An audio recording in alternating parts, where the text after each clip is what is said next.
so the technology has shown huge potential to be able to support continuous whether the part of early sensing and early detection of diseases to support the continuous monitoring activities to detect emerging health threats, or to support proactive systems of insights and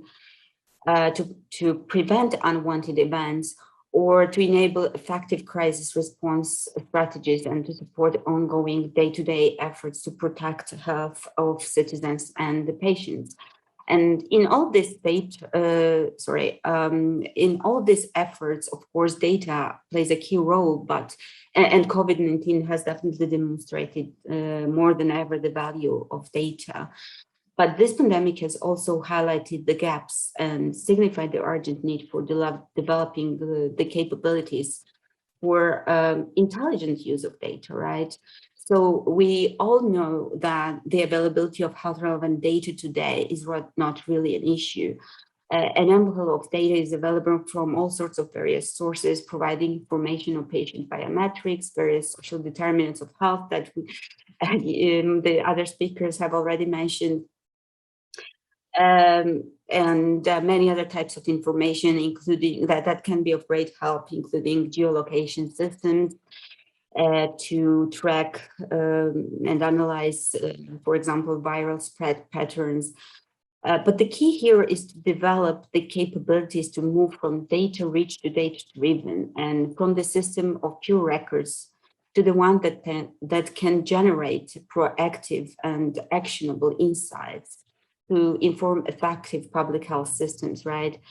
And this requires developing systems for early sensing and building intelligent capabilities that will help us utilize data from multiple sources in order to spot the earliest, even most subtle changes of emerging threats,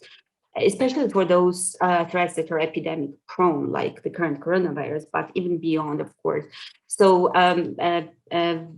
but earlier example, back in the early days of the pandemic, for example, a Canadian health tech startup, Blue Dot, used natural language processing and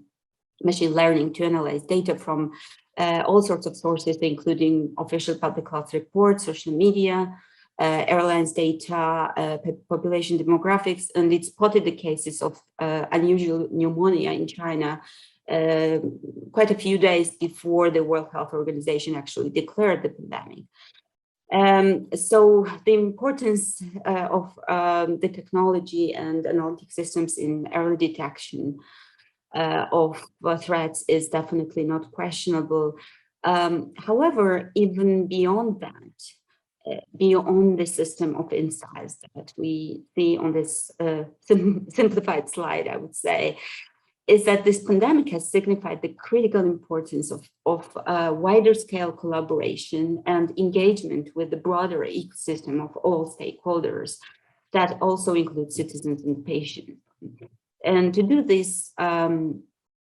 authorities and national and local governments must really build digital ecosystems that can effectively support this kind of system of engagement and multi-stakeholder collaboration, right? And in this regard, enabling data standardization and interoperability and utilizing digital technologies such as cloud-based collaboration platforms is really essential. And, you know, the city governments are also in the best position to engage with the citizens and patients and take advantage of their reach and proximity to leverage and leverage various digital communication channels, for example, for effective risk communication, to build much needed trust with citizens and to deliver the critical messages, educate and empower them, and to maximize the effectiveness of the health communication and promotion programs. And also they are the one closest to the grassroots, right, to the actual sources of those valuable data that are most representative and relevant to the context in which they're going to be used. So just to conclude briefly, I do believe that there are a lot of lessons that cities must and can and must learn on the applications of data and technology to evolve from the system of pure records to the system of engagements that enables the integrated sense predict enabled services model, which looks beyond emergency preparedness and enables the resilience for the next normal, and to build the capabilities for broader management and control of diseases, that we prevent what is preventable and prepare for what is imminent, and sustainably protect the health of citizens.